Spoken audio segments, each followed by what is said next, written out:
अच्छा यार, एक नोट लिख लें, दो नोट आपको लिखवाऊंगा। अभी तक जो चीजें की हैं उसका समरी बॉक्स होगी, और उसी के अंदर ही आपके पास एक रिस्क फैक्टर होगा, और जब एग्जामिनर केस बनाएगा तो वही रिस्क फैक्टर लेगा जी। हाँ जी, उसकी ये हिस्ट्री थी, फॉर एग्जांपल उसको ट्रोमा हुआ था, फॉर एग्जांपल उसने कोई ड्रग यूज कर रहा था, फॉर एग्जांपल उसकी जनाब वाली आफ्टर कोई सर्जरी है, तो कोई ना कोई फिर पेरिटोनाइटिस की प्रेजेंटेशन की बात आएगी आगे, ठीक है। तो इस तरह आप लोगों ने फाइनली यहाँ पे एक नोट लिख लें, और ताकि आप लोगों को ये चीज आसान हो जाए। अच्छा, लिखें, काजीज ऑफ पेरिटोनाइटिस के अंदर आपने नोट लिखना है, ठीक है। काजीज आपने लिखने हैं, और ओवरऑल आप लोगों को मैं सारे के सारे बताने लगा हूं। नंबर वन लिखें बैक्टीरियल, लिखते जाएं प्लीज जल्दी से। ये नोट है, बैक्टीरियल।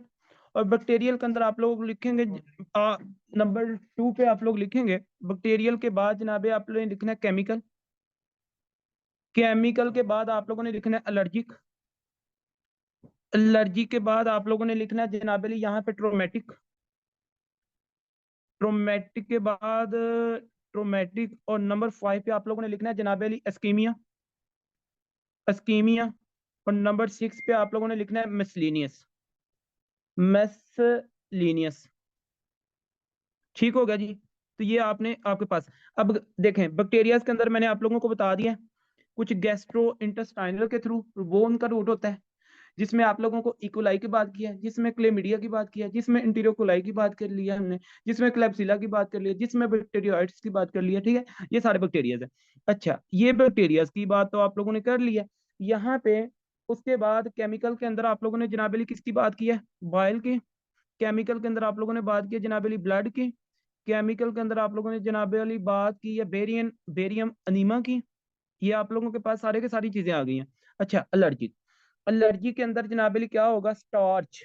हाँ जी, कुछ लोगों को भाई स्टार्च की वजह से, इससे मतलब कि ये एक, कुछ लोगों को ना, जब वो स्टार्च फूड लेते हैं उसके बाद एलर्जी होती है। तो ये आप लोगों को पॉइंट पता होना चाहिए। स्टार्च पेरिटोनाइटिस इसको एक तरह से कह सकते हैं, ठीक है। स्टार्च पेरिटोनाइटिस ये आप लोगों के पास आ सकता है जी, ठीक है। अच्छा, ट्रोमेटिक। ट्रोमेटिक के अंदर हमारे पास क्या है? Operating handling. Operating operating handling, ठीक है। तो ये आप लोगों ने पॉइंट इसका याद रखना। अच्छा, फिर उसके बाद लिखिए जनाब अली, स्कीमिया के अंदर क्या है जी? Strangulated bowel. Strangulated bowel. Ischaemia में हमारे पास क्या है? स्ट्रेंगुलेटेड स्ट्रेंगुलेटेड बॉवल, ठीक है। अच्छा, उसके बाद स्ट्रेंगुलेशन बेसिकली भला क्या होता है? फॉर एग्जांपल आपके पास ये एक ये है ना, इस तरह, मतलब कि ये इस तरह, ये स्ट्रेंगुलेशन है, मतलब ये आपके पास आई है, इसने इस तरह स्ट्रेंगुलेट कर लिया, ठीक है। तो ये आप लोगों ने पॉइंट याद रखना है। अच्छा, स्ट्रेंगुलेशन की वजह से ना ब्लॉकेज जो होगी, ब्लॉकेज की वजह से आपके पास जो मटेरियल है वहां पे स्टे करेगा तो इन्फ्लेमेशन हो गई, और अब वो आपके पास पेरिटोनिटिस को क्रॉस करते हैं। वास्कुलर अक्लूजन, ठीक है। यहाँ पे लिखें जी vascular blood flow obstruction to organs. जबरदस्त, बिल्कुल यही बात है। अच्छा जी, बॉवल, फिर आप लोग लिखेंगे जनाबली वास्कुलर अक्लूजन। वास्कुलर एक्लूजन, ये आप इसकी बात करेंगे। फिर जनाब अली है फेमिलियर मेडिटेरियन फीवर। अब ये क्या चीज है, इसको जरा आप लोग लिख लें। Familiar familiar Mediterranean Mediterranean familiar Mediterranean जनाब अली आपके पास क्या आ जाता है? फीवर। ये आप लोग लिखेंगे जरा, ठीक है। ये स्पेशल इसकी फॉर्म से, किसकी? पेरिटोनाइटिस की। फिर एक और सेकंड नोट लिखें जी। सेकंड नोट लिख लें। सेकंड नोट आपके पास क्या है? इसमें हमारे पास है जी pathogens for the peritoneal infection, ठीक है। इसमें जो सेकंड नोट है ना, आप लोग लिखेंगे जीआईटी परफोरेशन। जीआईटी परफोरेशन, ये शॉर्ट रिव्यू के लिए मैं आप लोगों को नोट लिखवा रहा हूँ, ठीक है। GIT perforation. और जीआईटी परफोरेशन के अंदर आप लोगों ने क्या करना है? कौन कौन सी चीजें हो सकती हैं जी? आप लोगों को मैंने बताया कि परफोरेटेड अल्सर। परफोरेटेड जनाबेली अल्सर। इसके अंदर आप बात करेंगे अपेंडिक्स की, जो कि आप लोगों ने पहले भी बात की है। इसके अंदर आप लोग बात करेंगे डाइवर्टिकुलम की, जो कि आप लोगों ने डाइवर्टिकुलम, जो कि आप लोगों ने जीआईटी के अंदर इसकी पहले भी बात की है। जीआईटी परफोरेशन परफोरेशन के बाद आप लोग बात करेंगे ट्रांसम्यूरल, जो कि बच्चों के अंदर मैंने बताया कि ये कॉमन है, ठीक है। तो लिखें ट्रांस ट्रांसम्यूरल ट्रांसलोकेशन। अब ये इसका क्या मतलब है ट्रांसलोकेशन? ये यार ये जो बुक है ना जिसको आप लोग रीड कर सकते हैं, बेसिकली आप लोगों को वैसे पढ़ने की जरूरत नहीं है उस बुक को, ये पहली एंड लव है, ठीक है, जो कि काफी डिटेल में इन्होंने लिखा हुआ है। अच्छा, नो परफोरेशन ट्रांसम्यूरल ट्रांसलोकेशन क्या होगा? नो परफोरेशन, नो परफोरेशन, एक बात। अच्छा, इसके अंदर आप लोगों ने बात करनी है एग्जाम्पल इसकी, भला क्या है? ट्रांसम्यूरल ट्रांसलोकेशन के अंदर आपके पास आ जाती है pancreatitis, ischaemic bowel, primary bacterial peritonitis. तो ये यार लिख लीजिएगा। मैंने क्या लिखवाया है यहाँ पे? पैंक्रियाटाइटिस। मैंने यहाँ पे लिखवाया जनाब अली इस्कीमिक बाउल। यहाँ पे मैंने थर्ड नंबर पे लिखवाया प्राइमरी बैक्टीरियल पेरिटोनाइटिस। प्राइमरी ये लिख लीजिएगा, प्राइमरी बैक्टीरियल, बैक्टीरियल पेरिटोनाइटिस, ठीक है। तो ये आप लोगों ने तीन चार पॉइंट्स है जो कि इनको आप लोग लिखेंगे। फिर एक्सोजीनियस कॉन्टेमिनेशन, ये लिखें, exogenous, exogenous contamination, exogenous, exogenous. अच्छा जी, इसमें जरा स्पेलिंग देख लिए, एक्सोजीनियस, एक्सोजीनियस कंटेमिनेशन, कंटेमिनेशन। अच्छा, एक्सोजेनियस कंटेमिनेशन में आपके पास क्या आ जाता है? मतलब मैंने अभी बात बताई थी, अगर आप लोग कोई ड्रेन वगैरह मतलब के कर रहे हैं, ठीक है, और मेरा आपसे क्वेश्चन है जी, डॉक्टर सामा बिन तारिक, आपसे मेरा क्वेश्चन है, अगर आपने ड्रेन किया और ड्रेन के थ्रू आप लोगों को मैंने बताया कि जनाब अली आप क्या कर सकते हैं, किसी भी चीज को, कौन से ऐसे माइक्रो ऑर्गेनिज्म है, कौन से ऐसे बैक्टीरिया हैं जो स्पेशली पेरिटोनाइटिस करवा सकते हैं, ये एग्जाम का क्वेश्चन है।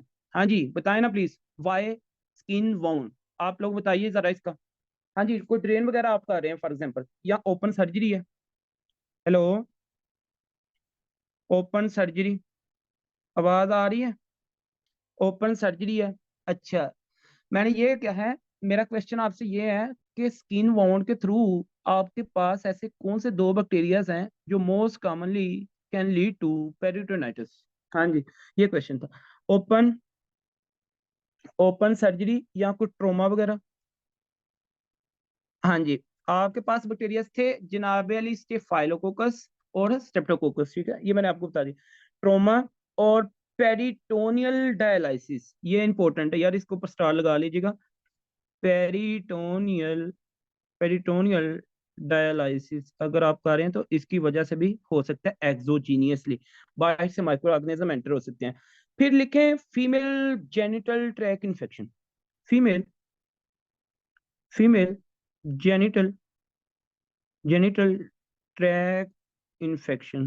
देखें वही चीजें हैं जो पहले मैं लिखवा चुका हूँ डिटेल में, बस मैं इसको रिव्यू के लिए एक नोट, दो नोट मैंने लिखवाए हैं, जिसमें आपके पास क्या बनती है, पेल्विक, PID मतलब पेल्विक इंफ्लेमेटरी डिजीज, ठीक हो गया जी।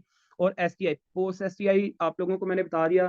कौन, अब मेरा क्वेश्चन है डॉक्टर ज़हेब इश्तियाक से, जी डॉक्टर साहब मेरा ये क्वेश्चन है कि पोस्ट STI इसके बाद ऐसे कौन से दो माइक्रो ऑर्गेनिज्म है जो कि ज्यादा पेरिटोनाइटिस करवा सकते हैं? जी बताइए प्लीज, मैसेज कर दिए जी।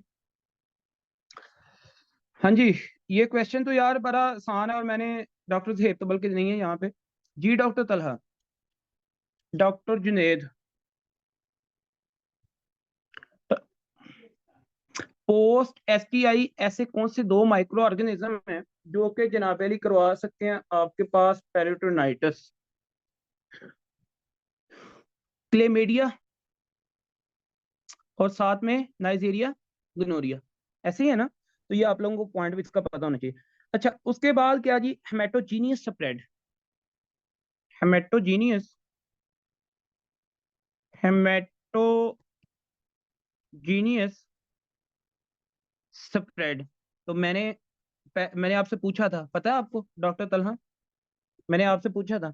अच्छा, इसमें क्या होता है यार, हेमेटोजीनियस स्प्रेड वैसे होता तो रेयर है, होता रेयर है, बट ये कैसे, एग्जाम्पल के तौर पे फॉर एग्जाम्पल सेप्टिसीमिया, सेप्टिसीमिया, ठीक है, तो ये मैंने अभी आप लोगों को बात बता दी है। अच्छा जी, ये यार इसके काजिज हैं, यही सारी की सारी इसकी टियोलॉजी है, मेरा ख्याल है कि इसमें कोई मुश्किल तो नहीं है। आप लोगों को काजिज मैंने बता दी हैं, सीक्वेंस वाइज याद कर लीजिएगा, नोट पढ़ लीजिएगा, और इसके साथ साथ जो माइक्रो ऑर्गेनिज्म करवाते हैं उनको आपने याद करना है। हेडिंग दे दें क्लिनिकल प्रेजेंटेशन, पेशेंट आपके पास किस तरह प्रेजेंट करेगा, तो हेडिंग दे दें नंबर 2 पे, चार पांच ही बातें आपने याद करनी होती हैं। काजेज हैं, क्लिनिकल प्रेजेंटेशन है, इन्वेस्टिगेशन है, ट्रीटमेंट है और कॉम्प्लिकेशन है। तो लिखें जी नंबर 2 पे आपके पास क्या आ जाता है, clinical presentation. Clinical clinical presentation, क्या समझ आ रही है? Clinical presentation. अच्छा, क्लिनिकल प्रेजेंटेशन में हमारे पास क्या है, इसमें मेनली लिखिएगा यार, clinical presentation according to Bailey and Love, इसमें हमारे पास अर्ली और लेट है, लेकिन इसको हम 3 फेजेस के अंदर भी डिस्कस कर सकते हैं। इसमें हमारे पास क्या है, इमीडिएट, मतलब क्या, आपके पास उसको वैसे ना अर्ली में लेके आ सकते हैं, फिर इंटरमीडिएट है, फिर लेट है, ठीक है। इमीडिएट विद जनाबे अली माइनर, तो आप लोग क्या लिखेंगे, नंबर 1 इसमें लिखे फेजेस इसके ना, 3 फेजेस में इसकी प्रेजेंटेशन हो सकती है, ठीक हो गया। कैसे कैसे, मतलब क्या, इमीडिएट हो सकती है, इमीडिएट हो सकती है, इसमें जनाब इंटरमीडिएट हो सकती है, इसमें जनाब अली हमारे पास लेट हो सकती है। अब क्या सिनेरियो है, लेकिन अगर मैं बुक की बात करूं ना, बुक की पहले उसमें क्या सिंपल अर्ली है और अर्ली है एक, और साथ में क्या जी लेट है, दो ही तरह की ही प्रेजेंटेशन है, ठीक हो गया। तो ये आपके पॉइंट इसका याद रखना। अच्छा, बहरहाल चलें हम डिस्कस करते हैं, एमसीक्यूज के साथ में लेके चलूंगा, ठीक है। क्लिनिकल फीचर ऑफ पेरिटोनाइटिस हमारे पास क्या है, नंबर 1 लिखें यार, ये एमसीक्यूज के लिए एरिया, यहाँ पे लिख लें एमसीक्यूज। एमसीक्यू यहाँ से बनेगा, रिस्क फैक्टर ऊपर से लेगा एग्जामिनर, और यहाँ से साथ में प्रेजेंटेशन दे के एमसीक्यूज क्लियर हो जाएगा। लिखें जी एमसीक्यूज में लिखें number 1, chief chief complaint will pain. Chief complaint क्या होगी, पेशेंट की, chief complaint complaint of patient will pain. Basically patient को, यार सीधी सी बात है, इन्फ्लेमेशन हो रही है तो पेन तो जारी सी बात है फिर वहां पे होगी, टेंडरनेस तो होगी, तो पेन के साथ होगी। अब पेन का जो करेक्टर है ना, वो आपने याद रखना है। बेसिकली बात आती है ये वाली, पेन का करेक्टर क्या होगा, तो लिखिए इसका करेक्टर, इसका करेक्टर आपको पता होना चाहिए कि ये पेन होगी कैसी, ठीक होगा जी। अब याद रखिएगा, सडन ऑनसेट सीवियर, लिखें sudden sudden onset severe, sudden onset severe, constant sharp, constant constant sharp, constant sharp agonising, ago agonising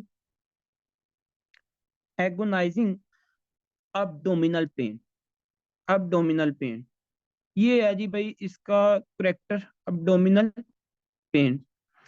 अच्छा, अब which worse on moment, coughing and deep respiration, ये मेन चीज आपने याद रखनी है, ठीक है। ये लिखिएगा जरा आप इसकी करेक्टर के अंदर ही, and pain will all over the abdomen generally, ठीक है, ये लिखिएगा। साथ ही ये सारी एक स्टोरी है। पेन जब आप पूछेंगे ना पेशेंट को, अच्छा जी ये बताएं, चलें ठीक है आपको पेन तो हो रही है, अब ये बताइए कि क्या ये सारे पेट पे हो रही है या फिर कुछ स्पेसिफिक एरिया पे, तो आपको वो बताएगा डॉक्टर साहब ये तो मुझे सारे पेट पे, जहां पे मैं हाथ रखता हूँ मुझे वहां पे भी होती है, ठीक है, वहां पे पेन स्टार्ट होती है। आप लिखें pain will pain will all over all over abdomen, all over abdomen generally, generally, ठीक हो गया जी। But maximum at site of perforation, but maximum at site of origin, but maximum at site, but maximum at site of the original lesion, site of the original, मतलब जहां से origin हुई है, ठीक है, ओरिजिनल लीजन, जहां पे legion थी बेसिकली जिसकी वजह से मसला हुआ, लीजन लीजन एंड स्प्रेड, आगे लिखें एंड स्प्रेड जनाबे Ali, spread outwards from this point, and spread and spread outwards from this point, उस अपने पॉइंट से क्या करेगी, स्प्रेड करेगी। ये बड़ी कॉमन सी इसकी प्रेजेंटेशन है, ठीक होगा जी। मतलब क्या, देखें, चीफ कंप्लेन पेशेंट की पेन है, करेक्टर उसका sudden onset severe constant sharp agonising abdominal pain है। अगर आप पेशेंट से पूछेंगे ये पेन कहाँ पे हो रही है, वो बताएगा डॉक्टर साहब मुझे तो सारे पेट पे हो रही है, और मैक्सिमम और उस जगह पे हाथ रखेगा जहाँ पे ओरिजिन हुआ था उस पेन का, और पेन एक वहां से क्या करेगी, मूव करेगी। बट इसी पेन की फिर एक और खासियत है, इसकी जो मेन चीज आपने याद रखनी है ना, कि थर्ड पॉइंट इसी पेन का जो करेक्टर है, पहली बात सडन ऑनसेट थी, दूसरी बात ये करेक्टर है, तीसरा करेक्टर जो पेन का होगा ना इसमें, पेन विल, अब्डोमिनल पेन लिखें, अब्डोमिनल पेन आपके पास जनाबेली क्या होगी, वर्स करेगी, वर्स ऑन, हाँ जी, वर्स ऑन मूवमेंट। यार ये बात बड़ी इंपॉर्टेंट है। वो कहेगा डॉक्टर साहब जब मैं चलता हूँ तो ये पेन क्या हो जाती है, वर्स हो जाती है, और वर्स ऑन मूवमेंट होती है, फिर जनाबली कफ पे होती है, कफ करने से, फिर जनाबली डीप रेस्पिरेशन से। सिंपल सी बात, डीप रेस्पिरेशन, ये तीन पॉइंट आपने याद रखने हैं। ये आप लोगों को पॉइंट इसका पता होना चाहिए। ये है जी करेक्टर ऑफ पेन। उसके बाद बाकी सारी चीजें तो बाद में, लेकिन ये जिस बंदे ने भूली ना बात, बिलीव मी कि ये आप लोग क्वेश्चन को मिस कर सकते हैं। ठीक हो गया जी। ये है जी प्रेजेंटेशन की पहला पॉइंट। दूसरा पॉइंट जिसको आप लोगों को पता होना चाहिए, नंबर 2 पे लिखें, पेन की बात होगी। पेन के बाद जो आपने पॉइंट याद रखना है, जो कि पता होना चाहिए, देखिए, कॉन्स्टिट्यूशनल अपसेट। लिखें जी, constitutional upset, constitutional constitutional upset. भाई, पेन के साथ साथ इसको और क्या चीजें हो सकती है, मे बी पेशेंट को एनोरेक्सिया हो सकता है, एनोरेक्सिया, एनोरेक्सिया, ठीक है। फिर जनाब पेशेंट को मलेज हो सकता है, फीलिंग नॉट वेल, वो कहेगा डॉक्टर साहब पता नहीं कोई अजीब सही लग रहा है। साथ में पेशेंट को जनाब फीवर हो सकता है, साथ में जनाब पेशेंट को इसमें एनोरेक्सिया मतलब कि भूख वगैरह नहीं लगेगी, मलेज, फीलिंग नॉट वेल, फीवर हो सकता है, लेसिट्यूड्स, ठीक है। अब लिखिए साथ में ना जीआईटी अपसेट। भाई ये सारी की सारी चीजें आपको पता होनी चाहिए। साथ में लिखे जीआईटी, जीआईटी अपसेट। अब जीआईटी अपसेट में क्या हो सकता है जी, ये आप लोगों को पॉइंट पता होना चाहिए। जीआईटी अपसेट के अंदर हमारे पास इसको नोजिया वॉमिटिंग हो सकती है, मे बी ये प्रेजेंट हो, नोजिया वॉमिटिंग, ठीक है। नोजिया वॉमिटिंग हो सकता है, कॉन्स्टिपेशन हो सकती है यार, ये पॉइंट याद रखिएगा। वैसे बुक ने कॉन्स्टिपेशन ना मतलब देखें, प्रैक्टिस के अंदर कुछ भी होने को हो सकता है, ठीक है। तो जो है ना, बाज का पेशेंट आते हैं कि डॉक्टर साहब नोजिया वॉमिटिंग तो है, साथ में कॉन्स्टिपेशन। अब कॉन्स्टिपेशन क्यों होती है, उसकी रीजन होती है पैरालाइटिक इलियस। क्या होती है जी, पैरालाइटिक इलियस। फिर जीआईटी अपसेट के साथ साथ आप लोग लिखेंगे यहाँ पे डिसयूरिया हो सकता है। मतलब क्या जी, डिसयूरिया हो सकता है। और डिसयूरिया के साथ साथ आप लोग लिखेंगे इसको पाईयूरिया हो सकता है। मतलब क्या कि जब यूरिन करेगा पेन हो सकती है, और इवन देन के यूरिन के अंदर जनाबली पस भी आ सकता है। तो ये जो दो पॉइंट्स है ना, ये एक तरह के इंडिकेटर हैं for pelvic peritonitis after STI. हाँ जी, ये फीमेल जेनिटल ट्रैक की तरफ बात करें, ये जनाबली बात कर रहे हैं आपके पास पेल्विक इन्फ्लेमेटरी डिजीज के बारे में, ठीक है। तो लिखें, ये आपके पास क्या हो सकती है, पोस्ट एसटीआई पेरिटोनाइटिस की बात करें, पोस्ट एसटीआई पेरिटोनाइटिस की एक तरह से क्या हो रही है यहाँ पे, बात हो रही है। ये आप लोगों को पॉइंट इसका पता होना चाहिए। अब उसके बाद ये तीन पॉइंट हो गए जी। फिर हमारे पास क्या है, पायरेक्सिया। मतलब क्या, मे बी एब्सेंट, ठीक है। पायरेक्सिया आपके पास क्या हो सकता है, एब्सेंट हो सकता है। अच्छा जी, आगे लिखें जनरल फिजिकल एग्जाम। यार जब आपने देखा पेशेंट आया, डॉक्टर साहब मसला क्या था, मसला ये हुआ था, फॉर एग्जांपल किसी पेशेंट की जनाबे वाली बैक्टीरियल इन्फेक्शन हुआ, ठीक है। बैक्टीरियल इन्फेक्शन का प्रेजेंटेशन आ गई, डॉक्टर साहब मुझे ना पेन हो रही है पेट पे, ठीक है। आपने पूछा कहाँ पे, उसने बताया डॉक्टर साहब ये ऑलमोस्ट बेली सारे पे, ठीक है। और वो जो पेन है जनाबली मूवमेंट, डॉक्टर साहब मैं चलता हूँ जब तो पेन ज्यादा हो जाती है, या फिर खांसी करता हूँ तो ज्यादा हो जाती है, या फिर डॉक्टर साहब लंबी सी गहरी लंबी डीप गहरी सांस लेता हूँ तो ज्यादा हो जाती है। फिर आपने देखा कि डॉक्टर साहब के साथ में कहता है डॉक्टर साहब मुझे तो कोई भूख वगैरह नहीं लगती, कोई मतलब कि आजकल कोई समझ नहीं आती कि पता नहीं क्या हो रहा है मेरे साथ, ठीक है। टेम्परेचर चेक किया तो आपको मतलब कि रेज मिला, ठीक है। उसके बाद जनाब जब टेम्परेचर चेक किया तो रेज मिलेगा, तो आपको पल्स भी रेज मिलेगी, डेफिनेटली ये तो चीजें साथ साथ मिलती हैं। फिर आपने जीआईटी की आपने मतलब के साथ जीआईटी अपसेट की बात, नोजिया वॉमिटिंग भी कंप्लेन, ये तो यार नॉन स्पेसिफिक साइंस है, लेकिन प्रेजेंटेशन मेनली आपके पास पेन है। फिर उसके बाद आपने क्या किया, आपने जनरल फिजिकल एग्जामिनेशन तो करना ही करना है, सारी सी बात है, तो हेडिंग दे दी जनरल फिजिकल एग्जामिनेशन। नंबर 4 पे लिखें आप लोग, देखें ये बड़ी सीक्वेंस है। अच्छा जी एग्जामें हो रही हैं, वेट करते हैं, ठीक है। तो आपने क्या करना है, जनरल फिजिकल एग्जामिनेशन, और जब आप जनरल फिजिकल एग्जामिनेशन करेंगे ना, तो वहां पे आपको कुछ टीज मिलते हैं। टीज मतलब कि आपको थ्री टीज मिलेंगे, ठीक हो गया जी। आपको एक तो मिलेगा जनाबे अली नंबर 1, पहला जो टी है, इंक्रीज टेम्परेचर मिलेगा। इंक्रीज टेम्परेचर मिलेगा, पहले मैंने ऊपर फीवर में भी बता दिया, जो कि कॉन्स्टिट्यूशनल सिम्टम्स के अंदर। नंबर 2 मैंने जो आपको टीज मिलेगा वो टैकीकार्डिया मिलेगा, टेम्परेचर के साथ जरी सी बात है, ठीक हो गया जी। तो टैकीकार्डिया मिलेगा। जो बुक ने लिखा हुआ है ना, इसको बुक ने लिखा हुआ है रेस्ट पल्स रेट, या फिर रेस्ट रेस्ट पल्स रेट। तो इस चीज से आपने वो नहीं करना कि पता नहीं ये क्या चीज है।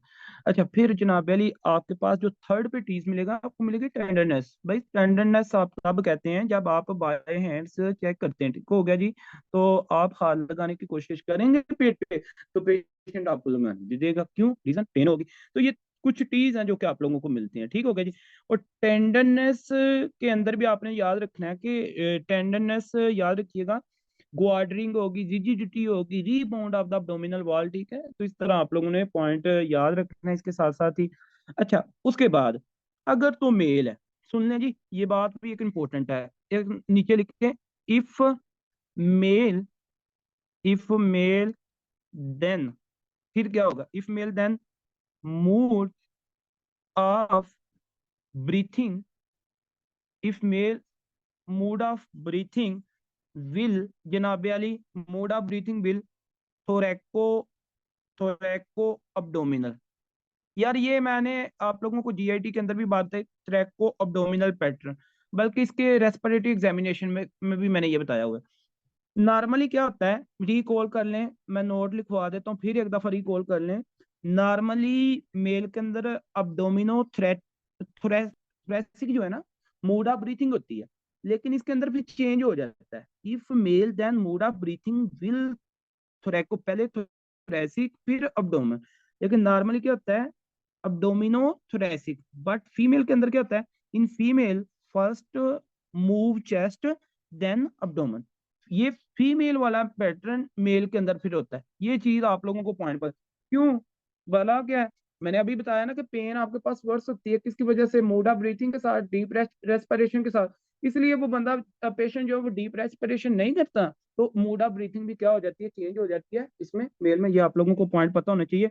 नॉर्मली क्या होता है, नॉर्मली अब्डोमिनोथोरेसिक होती है इन मेल, और फीमेल में क्या होती है, आपके पास थोरैको अब्डोमिनल पैटर्न होता है फीमेल के अंदर, ठीक होगा, ये आपने पॉइंट।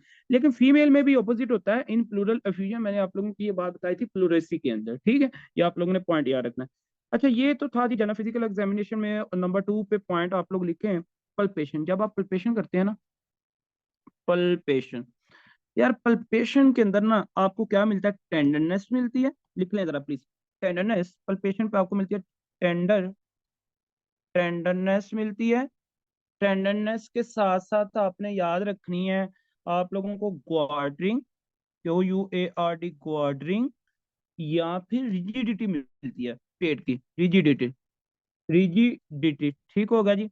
और साथ में रीबाउंड, अच्छा रिजिडिटी मिलती है ऑल ओवर अब्डोमेन, ये आपको कहाँ पे मिलती है जी, all over abdomen, all over abdomen. तो ये तो भाई दो तीन बातें हैं जो कि आप लोगों ने पॉइंट इसका याद रखना है।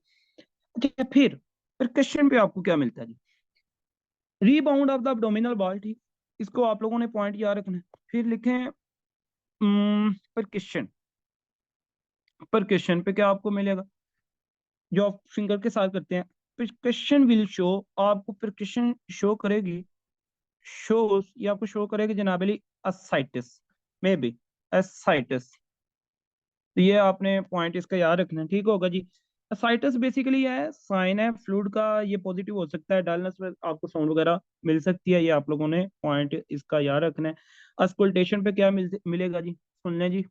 अस्कुल अस्कुल्टेशन पे, अस्कुल्टेशन पे ना आप लोगों को क्या मिल, आपने जीआईटी के साउंड सुनने हैं ना, तो आपको जनाबे अली यहाँ पे एब्सेंट या रेड्यूस बॉबल साउंड मिलेंगे। एब्सेंट, एब्सेंट या फिर रेड्यूस, रेड्यूस बॉबल, बॉबल साउंड आप लोगों को देखने को मिल सकते हैं, ठीक हो गया। फिर उसके बाद अस्कुल्टेशन के बाद जनाब अली आपके पास आ जाती है, ये थी यार आपके पास अर्ली प्रेजेंटेशन, अर्ली प्रेजेंटेशन, ठीक है। उसके बाद लिखें आपके पास इंटरमीडिएट प्रेजेंटेशन। फर्क बस थोड़ा थोड़ा सा, ठीक है, इसमें कोई फर्क इतना नहीं है, जल्दी से लिख लें। नंबर टू, नंबर टू पे लिखें इंटरमीडिएट, इंटरमीडिएट आपके पास जो प्रेजेंटेशन है, इंटरमीडिएट प्रेजेंटेशन।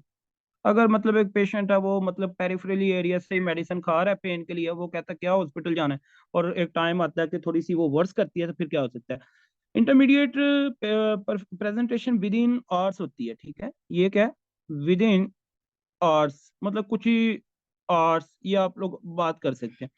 अच्छा, if left untreated pain will start setting, ये आप लोगों ने पॉइंट याद रखना है, ठीक है।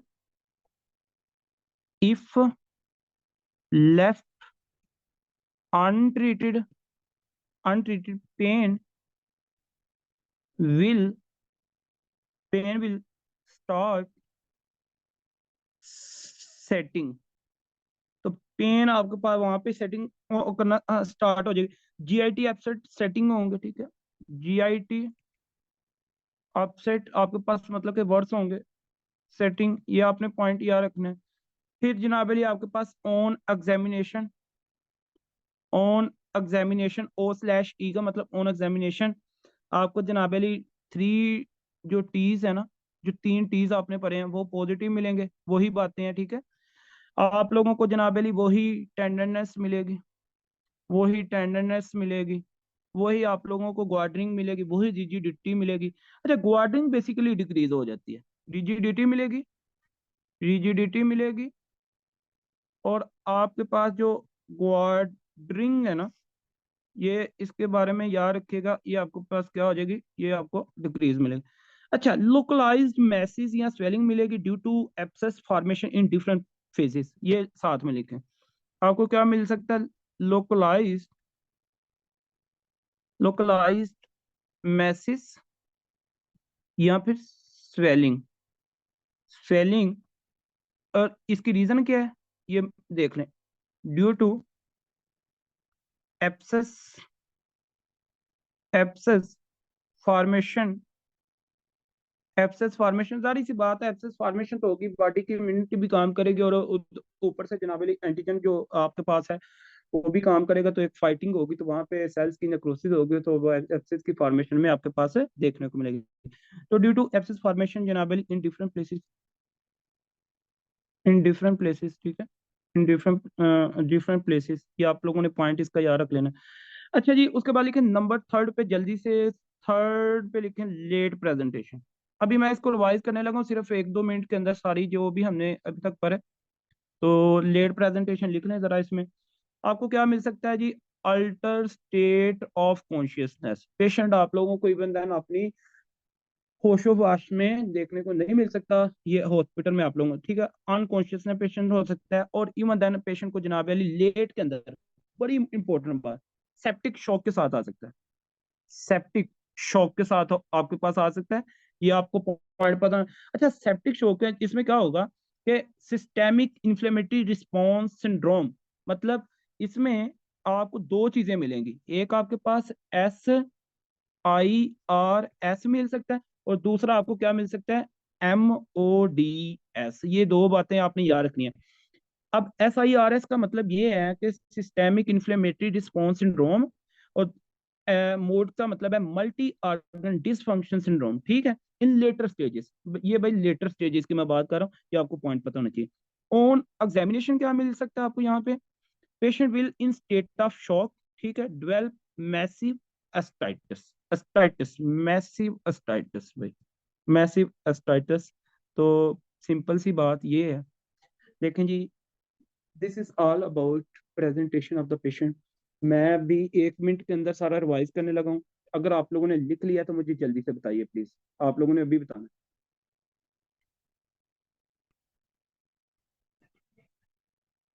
अच्छा जी, क्विक रिव्यू है ये, जितना हमने पढ़ा अभी तक, ठीक है। पेरिटोनिटिस, हमने सर्जरी अब्डोमिनल सर्जरी स्टार्ट की थी। अब्डोमिनल सर्जरी में जो हमारे पास एरिया हमने स्टार्ट किया पेरिटोनियम का, पेरिटोनियम की जो सर्जरी है हमने स्टार्ट की वो पेरिटोनाइटिस है। पेरिटोनाइटिस मैंने सिंपली ये बात किया कि जनाब अली, आपके पास इन्फ्लेमेशन ऑफ द पेरिटोनियम है। पेरिटोनियम बेसिकली क्या है, ये कवरिंग ऑफ द कवरिंग है, और जो कि एब्डोमेन के आर्गन को क्या करती है, कवर करती है। इसमें मैंने ये बात किया कि पेरिटोनाइटिस आपके पास can be localise, can be generalise. और मैंने ये भी कहा कि जनाब अली जो जनरलाइज पेरिटोनाइटिस है आपके पास जो डिफ्यूज हो सकती है, ये बात मैंने की। और आज का जो हमारा बेसिकली टारगेट था वो हमारे पास क्या था, स्पीड स्लो। डॉक्टर साहब पहले बड़ी स्लो पढ़ा ना हमने, अभी तो ये सारा रिवाइज करना है।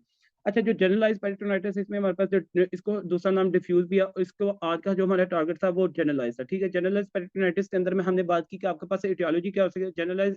देखें एक और बात, according to Bailey and Love, इसमें generalise peritonitis can be generally primary, can be secondary, ठीक है। ये आप लोगों को पॉइंट पता होना चाहिए। अच्छा, इसमें जनरलाइज पेरिटोनाइटिस के हमने एटियोलॉजी की बात की। एटियोलॉजी के अंदर मैंने कहा कि मोस्ट कॉमनेस्ट आपके पास क्या जी, बैक्टीरिया। उसके बाद मैंने फिर ये बात की आपके पास ड्रग्स कैन लीड टू, फिर मैंने कहा कि जनाब, अच्छा इसके मैंने जो नोट लिखवाया था, मैंने कहा कि बैक्टीरिया हो सकते हैं, मैंने कहा कि जनाब केमिकल हो सकते हैं, मैंने कहा कि एलर्जिक हो सकते हैं, मैंने कहा कि ट्रोमेटिक हो सकते हैं, मैंने कहा कि स्कीमिक करवा सकते हैं, मैंने कहा मसलिनियस हो सकता है। अच्छा, बैक्टीरिया के अंदर आपके पास मैंने कहा गैस्ट्रोइंटेस्टाइनल हो सकते हैं, और अदर भी हो सकते हैं, नॉन गैस्ट्रिक भी हो सकते हैं। गैस्ट्रोइंटेस्टाइनल के अंदर मैंने ये बात की कि आपके पास जनाबेली इसमें हमारे पास इकोलाई हो सकता है, स्ट्रेप्टोकोकाई हो सकता है, एंटीरियोकोकाई हो सकता है, बैक्टीरिया स्पीसीज हो सकता है, क्लोस्ट्रीडियम हो सकता है, क्लेप्सिला के बारे में मैंने बात की। जो अदर हमारे पास आ जाती हैं उनकी मैंने डिफरेंट सोर्सेज के साथ बात की। अच्छा, इसके बाद हमारे पास केमिकल्स में क्या हो सकता है, बाइल हो सकता है। अगर किसी को कोलिसिस्टाइटिस है, या फॉर एग्जांपल एक डॉक्टर है, अगर किसी एक पेशेंट आपके पास आया जनाब कोलिलिथियासिस के साथ, आपने क्या किया जी, कोलिलिथियासिस होता है stones in the gall bladder. आपने जनाब कोलिसिस्टेक्टमी करनी, आपने रिमूव करना है किसको, गॉल ब्लैडर। आप जनाब वहाँ पे सर्जरी कर रहे हैं, सर्जरी के दौरान वहां से बाइल लीक हुआ, बाइल लीक होने की वजह से उस वहां से इन्फेक्शन का वजह से पेरिटोनाइटिस, ये बात है। बेरियम अनीमा की वजह से हो सकता है जनाब अली, इसमें ब्लड की वजह से हो सकता है। उसके बाद एलर्जी का, एलर्जी में मैंने बताया कि स्टार्च की वजह से हो सकता है। ट्रोमेटिक में मैंने बताया कि ऑपरेटिंग हैंडल की वजह से, अस्कीमिया की वजह से, अस्कीमिया में मैंने बताया कि स्ट्रैंगुलेटिव बावल हो सकता है, वास्कुलर ऑक्लूजन हो सकती है। मैंने बताया कि मसलिनियस में हमारे पास जनाब अली फेमिलियर मेडिटेरियन फीवर हो सकता है। आई नो के फेमिलियर मेडिटेरियन फीवर आपको मैंने बताना है, ये क्या चीज़ है, ये कल के हमारे पास इंशाल्लाह टारगेट होगा। फिर मैंने बताया कि गैस्ट्रोइंटेस्टाइनल परफोरेशन के बारे में, जीआईटी के अंदर मैंने बात की, मैंने ये बात किया, जब जीआईटी परफोरेशन होती है तो आपके पास जो नॉर्मल फ्लोरा है, नॉर्मल फ्लोरा जनाब मिसप्लेस होंगे, मिसप्लेस जब होंगे तो वो नॉर्मल फ्लोरा नहीं रहेंगे, फिर देन हमारे पास वो बॉडी के लिए खतरनाक बन जाएंगे। वो उसमें मैंने आप लोगों को डिफरेंट, जिसमें सीडोमोनास सीडोमोनास एरिचिनोसा की मैंने बात की, जिसमें इकोलाई की बात की। ये सारे बैक्टीरिया आपको मैंने बता दिए। फिर मैंने बताया कि आपके पास ट्रांसमीटर, जो कि बच्चों के अंदर मैंने बात की, एक्सोजीनियस कंटेमिनेशन, जिसमें ड्रेन, ऑपरेटिंग सर्जरी, ट्रोमा वगैरह, जिसमें उसके बाद मैंने पोस्ट एसटीआई की बात कर लिया। ये सारे के सारे हैं कॉजेज, हेमेटोजीनियस भी हो सकता है, ठीक है जी, जिसमें सेप्टिसीमिया की वजह से। फिर हमारे पास जनाब इसमें प्रेजेंटेशन में मैंने बताया कि मोस्ट अचीव कंप्लेन हमारे पास पेन है। पेन की करेक्टर मैंने 3 आपको बता दिए, पेन वर्स होगी मूवमेंट पे, काफ पे, और डीप रेस्पिरेशन। फिर मैंने ये बात बताई कि पेन आपके पास जनाब क्या होती है, पेन के करेक्टर मैंने आप लोगों को बता दिए जनाब के, ओवरऑल अब्डोमेन होगी, जनरलाइज पेन होगी, ठीक है जी। बाकी आपको सारी चीजें मैं बता दी है। So thanks for your concentration, for your listening. Lecture dismiss till tomorrow.